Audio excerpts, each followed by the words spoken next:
Ok, déjà, je pense que pour ceux qui regardent régulièrement le Weekly Market Outlook, ce Weekly Market Outlook particulièrement sera un peu plus long, mais il sera beaucoup avantageux pour vous, d'accord, pour vous qui regardez le Weekly Market Outlook sur la chaîne YouTube, parce que ça contient plein d'informations que d'habitude je ne donne pas.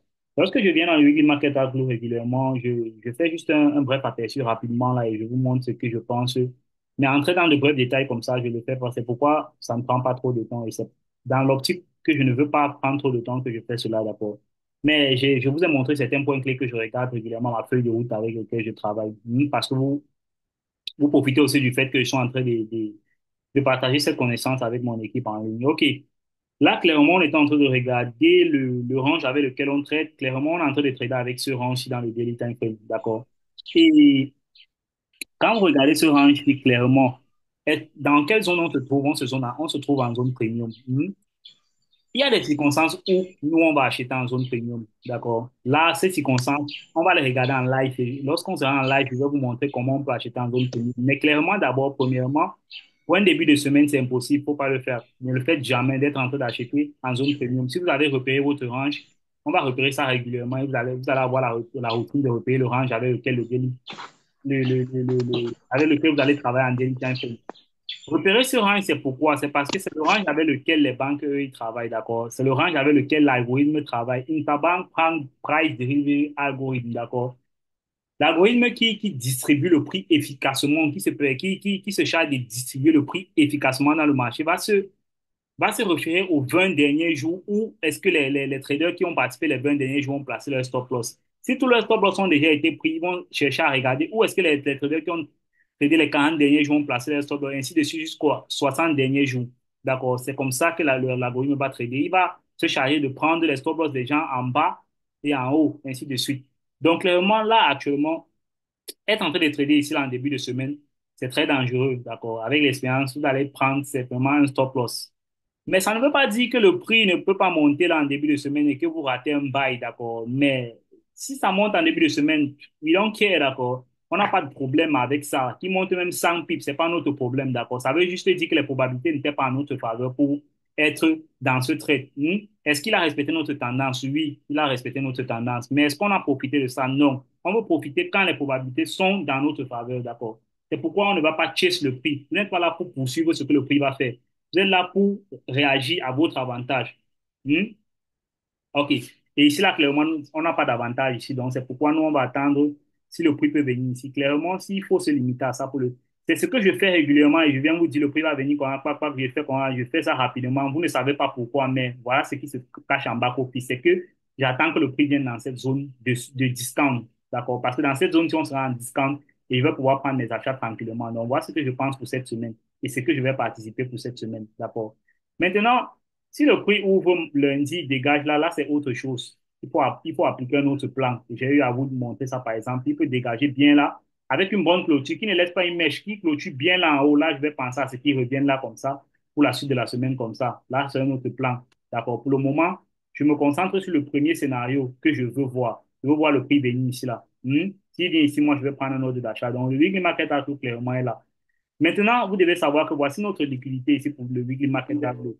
Quand il y a une liquidité qu'on est en train d'observer pour le weekly market outlook, ça veut dire qu'une fois que cette liquidité a été prise pour le weekly market outlook, il faut faire attention, il faut faire une analyse à zéro, d'accord, pour pouvoir déterminer un nouveau draw en liquidité. Parce que chaque semaine a un objectif, d'accord. Une fois que l'objectif a été atteint, même du point de vue des banques, ils peuvent faire autre chose. Ils peuvent carrément être en consultation toute la semaine ou ils peuvent faire du n'importe quoi, ils peuvent reverse même le prix. Donc, il faut faire attention. Une fois que cette liquidité a été prise, et c'est même la liquidité du previous monthly high, d'accord, une fois qu'elle a été prise, il faut faire très, très attention pour savoir si c'est ce qu'on pense pour la semaine va toujours être aussi. D'accord.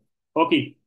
Donc, après ça, si on regarde là, clairement, on a fait ce que j'appelle PDA Matrix. Donc, clairement, on essaye d'entrer en zone discount sur une zone discount du PDA. C'est ce fait value gap-ci. On va essayer d'entrer là. Et pourquoi aussi? Parce qu'il y a toutes ces liquidités-ci. Toutes ces liquidités-ci vont permettre aux banques de pouvoir placer leurs ordres d'achat. D'accord? Je vous ai expliquer ça dans plusieurs de mes weekly market outlook. Lorsque les banques veulent acheter, ils ont assez de liquidités dans le marché. D'accord? Puisqu'ils ont acheté des liquidités dans le marché, ils trouvent difficile parfois d'avoir le sens contraire de leur liquidité. Ça veut dire que si leurs intentions ici, là, c'est d'acheter le marché réellement. Il faut qu'il y ait des gens qui puissent leur vendre le marché. Et vous, ici, là, vous-même, il y a qui peut être en train de vendre le marché là maintenant, sauf les retail traders qui sont en train de vouloir balancer qui sont en train de vouloir trader les résistances de manière basique, être en train de vendre la résistance. Non. Mais la réalité, c'est que les grandes banques ne visent pas les retail traders. Ils visent les hedge fund managers. Les retail traders n'ont pas assez d'argent, d'accord? Les banques visent les hedge fund managers, ceux qui gèrent l'argent des millionnaires, ce sont eux qui visent. Et les hedge fund managers ne sont pas assez bêtes pour vendre ici, pour être en train de vendre, d'acheter ici rapidement. Donc, pour les mettre dans le sens, dans le mauvais timing, ce qu'ils vont faire, c'est qu'ils vont susciter un instant vendeur dans le marché. En poussant, en dégageant une bougie baissière ici, bien rouge, comme ça, rien que le sentiment des traders à l'instant, là, c'est que, OK, le marché va vendre, le marché va vendre. Pourtant, actuellement, lorsqu'on sera en train de dégager de manière baissière, là, tout le monde va vendre. Qui sera en train d'acheter cette position? Est-ce que vous êtes déjà posé la question là? Toutefois que vous allez être en train de vendre, là, ce sera les banques qui sont en train d'acheter vos positions. Vous vendez, ils achètent, vous vendez, ils achètent. Après, lorsqu'ils ont acheté assez de positions, ils seront satisfaits de leur position qu'ils ont achetée. Maintenant, vous allez voir le marché dégager comme ça, là, être en train de remonter. C'est exactement ce qu'ils ont fait ici. Toutes ces bougies-ci, là, pendant toutes ces bougies de baisse là, les banques étaient en train d'acheter. Chaque fois qu'il y a baisse, les banques achètent. C'est pourquoi je vous dis, dans toutes les bougies rouges, pendant un mouvement haussier, c'est les bougies où les banques renforcent leur position. Ici, là, les deux premières bougies, s'ils ont acheté.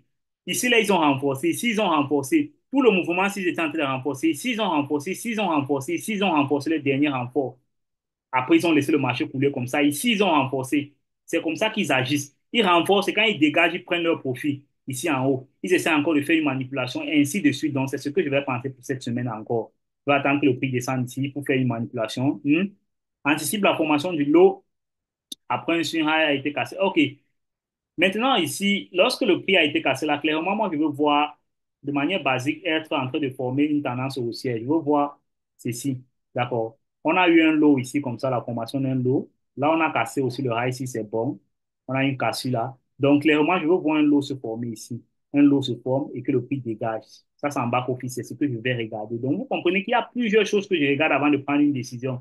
Donc, en venant ici, là, que la journée de lundi dégage de manière baissière bien ici, et que mardi vienne en bas de la journée du lundi, ça fait la formation d'un lot. Qu'est-ce que j'appelle lot? Chacun de vous connaît. C'est la matérialisation de trois bougies avec la bougie du milieu plus basse que les deux bougies d'à côté. Inversement pour un high. Matérialisation de trois bougies avec la bougie du high plus hausse que les deux bougies d'à côté. Donc, c'est ce que je veux voir pour cette semaine. Je veux voir le prix être en train de former un lot et dégager pour la suite de la semaine. Considère le weekly market template. Weekly market template pour une semaine haussière. Je veux voir le lot se créer entre lundi et mardi. Au pire des cas, mercredi, je veux voir le lot se créer. Donc, pour buy, ça c'est le weekly market outlook. Le weekly market template. Voilà. Maintenant, qu'est-ce qu'on regarde le prix de manière basique ici, là? Clairement, on a une zone de résistance ici que le prix n'a même pas pu franchir depuis. Donc, ça sera au meilleur des cas, je veux voir même une bougie du lundi venir là, toucher ce niveau et refermer là avec une mèche qui ne traverse même pas cette zone-ci. Ça sera très bien, d'accord? Parce que là, on a une résistance ici. Mais clairement, le prix a déjà trop testé cette résistance-là. Donc, il est possible qu'il casse ça. Donc, tous les niveaux ici ont déjà été trop testés. C'est pourquoi je regarde ce niveau-ci en bas. D'accord? Quand un niveau est trop testé, c'est pareil. Quand un support est trop testé, il vient les tester plusieurs fois. Ça renforce le support, mais en même temps, il y a la probabilité que ce support soit franchi. D'accord? C'est pourquoi je pense qu'il va venir ici plus bas. Cette zone-ci n'a pas encore été testée. Elle a été testée une seule fois avec ce rejet-ci. Et elle n'a pas encore été violée. C'est fair value gap-ci. Donc, c'est la dernière zone pour moi. Et si on casse ces zones, clairement, on va venir prendre cette liquidité-ci. Pourquoi pas? Le prix pourra aussi nous montrer un order flow qui montre il ne veut pas buy pour la semaine-ci. C'est pourquoi moi, je ne peux pas trader à long time frame parce que réellement, pour vous dire vrai, je ne garde pas un sens pour beaucoup de temps. C'est pourquoi je vous dis tout mon travail, c'est de garder, c'est de travailler avec la bougie du jour. D'accord? Mon travail dans l'anticipation de la bougie du jour. Parce que pendant la semaine, je peux carrément changer de direction à base. Si le prix me montre qu'il veut plutôt venir chercher cette zone-ci, je sais qu'en monthly time frame, on avait un scénario comme ça. Si vous vous rappelez, on avait un scénario qu'on a fait, le prix peut venir chercher le fair value gap. Donc, il est possible qu'il vienne même prendre ses liquidités jusqu'ici en bas. Mais je ne vais pas anticiper ça sans que ça se soit matérialisé dans le prix. Je ne veux pas être en train d'anticiper ça maintenant. Par contre, une semaine, le prix ouvre, il est plutôt en train de monter. Il monte là comme ça. Il vient ici là. Il rejette là. Il ne ferme pas en haut. Il ne clôture pas en haut de la bougie ici. Et mardi vient encore avec une mèche là. Il vient prendre le high de lundi ici. Je peux commencer à penser que hey, peut-être le prix s'il va vendre. Mais avec attention, d'accord. Regardez comment le prix s'est comporté. Donc, ça, ce sont les scénarios en bas profit. Donc, Pour le weekly market outlook, clairement, ce que je pense là maintenant, c'est que le prix passe ici. Donc, clairement, ce que je pense là maintenant, c'est que le prix passe ici. Donc, il faut voir mon scénario que je vais privilégier. Maintenant, c'est pareil pour le DSY. C'est pareil pour le DSY. Qu'est-ce que je pense sur le DSY? Je pense que le prix peut venir ici comme ça et il coule pour la suite de la semaine. Voilà ce que je pense. Maintenant, les scénarios de reversal, on va les anticiper en milieu de semaine, soit mardi ou mercredi, on verra bien ce que le prix a fait.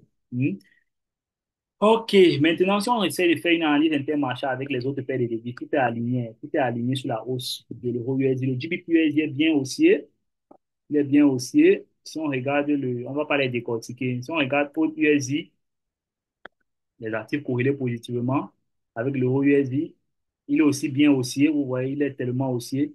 L'USD 4 corrélé négativement, positivement avec le dollar. Le dollar est baissé. Qu'est-ce que l'USD 4 fait? L'USD 4 est baissé aussi, mais clairement, lui aussi, il est venu ici dans une zone où il est ici, il a pris ses liquidités ici, donc il y a possibilité de reverse. Quand je regarde à ça aussi, je pense à ça. On a eu la prise de liquidité ici. Donc, voir le dollar se renverser pour moi, être aussi et le euro USD être baissé, ça ne va pas me surprendre, mais je ne fais pas du contre-tendance sans confirmation. D'accord? Voilà. Donc, vous voyez, il y a une bonne prise de liquidité ici en bas. Donc, il est possible que lui soit aussi, mais clairement, vous voyez qu'il était baissé depuis. D'accord? Le gold corrélé quoi? Négativement avec le dollar, positivement avec l'euro USD, il est haussier. D'accord? Vous voyez, il y a toutes des analyses sur cette paire-là. Il est haussier. Lui, il est en train d'aller jusqu'au ciel depuis là. Ceux qui sont en train de vouloir renverser ça depuis sont en train de se faire stop loss, ils se font niquer parce qu'ils pensent que il a formé son plus high, on va le vendre. Il a formé. Putain, les gars, je ne sais pas combien d'argent j'ai perdu en essayant de renverser le prix, d'accord? Ne faites jamais ça. Ne faites jamais ça. N'essayez pas de renverser le prix. Laissez que le prix vous montre qu'il veut se renverser. N'essayez pas. Parce que lorsque vous essayez de renverser le prix régulièrement, c'est parce que vous cherchez à voir le higher high, d'accord? Vous voulez faire les sniper entry. Vous voulez renverser le prix. Ça, non. Le sniper entry vient seul. C'est pas vous qui cherchez ça. Ça vient seul. D'accord? Donc ne soyez pas là pour chase le sniper entry. OK. Maintenant, si on essaie de descendre en H4 régulièrement, je ne descends pas dans le weekly market outlook. On va essayer de regarder rapidement là, en H4. En H4, qu'est-ce qu'on voit clairement? Carrément ici, quand même, il faut savoir, il faut voir qu'il y a une bonne ligne de tendance ici, comme ça, d'accord? Il y a bien la liquidité ici en bas, d'accord? Je ne vous incite pas à vendre, mais il y a bien de la liquidité ici en bas. Et cette zone, si vous voyez, cette bonne zone-ci là, c'est une bonne zone, d'accord? Que le prix vienne ici, vraiment, ça sera un bon scénario pour nous. Pour voir, ça c'est le scénario que nous, on va privilégier. OK. En H1, carrément, il n'y aura aucune information là, il n'y aura aucune information. C'est toujours la même chose. Vous voyez, en H1, là, la même ligne de tendance est reportée là. D'accord? La même ligne de tendance est reportée là. De manière basique, on voit juste qu'il y a une bonne ligne de tendance haussière là. Donc, une fois qu'on aura cassé cette ligne de tendance, clairement, on pourra venir chercher ce niveau-ci. D'accord? C'est clair. Donc, je pense que le weekly market a tout été très clair. On a décortiqué tout.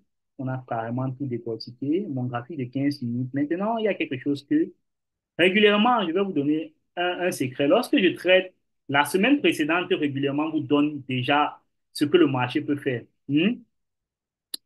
Moi, être en train de voir ceci la semaine passée, être en train de voir que le prix dégage comme ça, il vient renverser encore ça, c'était inquiétant pour moi. Hmm. Donc, de manière basique, je ne vais jamais participer sur ce genre de scénario que je suis en train de faire actuellement, parce que ça la tâtonne juste. Le prix peut venir comme ça et il coule. D'accord. Jamais. Je ne vais pas le renverser. Je ne vais pas participer sur ça. Mais je regarde ça. Je vais regarder que le prix ici, le prix peut faire ça. Déjà que lundi, on ne va pas participer. On va juste travailler en démo. On va regarder ce que le prix peut faire. Lundi, on pourra peut-être exécuter un trade ici en vente, en démo, dans nos comptes démo. D'accord. Pas vos comptes démo que je vous ai dit de créer. Parce que vos comptes démo, là, sont vos comptes réels. On ne va pas travailler dedans. Mais on pourra exécuter dans un compte qui ne nous sert à rien. Juste pour regarder ce que le prix va faire. Il pourra faire peut-être ça. Ça, c'est un scénario peut-être probable. Mais probable avec de très faibles probabilités parce que c'est en contre-tendance. Si vous constatez, quand je donne toujours un setup en contre-tendance, je dis toujours faible probabilité. Parce que pour moi, c'est faible. Mais clairement, ici, là, si vous regardez aussi là, il y a la liquidité ici. Clairement, ces niveaux, si on a trop touché ces niveaux, ça veut dire que carrément, il y a de la bonne liquidité ici. Et les banques aiment ça. D'accord? Les banques aiment bien ça. Il y a bien la liquidité ici. Vous voyez, on a rejeté trop ce niveau-ci. C'est trop évident. Il y a beaucoup de la liquidité ici en bas. Et on est en train de monter, on est en train de faire une constitution d'un market, market maker sell model. On a fait ça, on a créé la liquidité. Si on est venu ici, on a lavé la liquidité du haut aussi, ça, celle-ci. Et clairement, je pense que C'est ça qui va suivre. D'accord. Et on a testé ce niveau. Si on est revenu encore net exact sur ce 1,12 000. D'accord. On a respecté cette zone-ci. Cette zone-ci. D'accord. Cette zone, vous appelez ça demand zone ou c'est supply zone. Moi, je sais que c'est un order block. D'accord. C'est une zone de résistance de manière basique. Donc, c'est ça, on peut penser ça pour la semaine. Donc, lundi, clairement, on va laisser le marché nous donner des hindsight. On va voir, garder un peu ça. On va prendre ça en screenshot. On va voir ça. Ce que le marché va faire par rapport à ça lundi. Je vais envoyer ça dans notre groupe. On va suivre ça lundi. Voir si le marché pourra respecter ça. OK, je pense que pour le weekly market outlook, c'est terminé. C'est terminé pour le weekly market outlook. On verra bien les résultats du weekly market outlook après, plus tard, dans la semaine.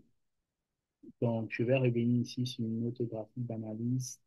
Non, sur une autre graphique d'analyse. Le voici ici. OK. Je suis revenu sur lui. On sait déjà ce qu'on va faire pendant la semaine. Donc, au cours de la semaine, on va décortiquer. Je pense, ituosamente optimist sniper. On se rejoint dans le groupe actuellement, là, maintenant. Je vais vous dire ce qu'on va faire. Je vais terminer le weekly market outlook ici. On se retrouve pour les résultats de la semaine, samedi.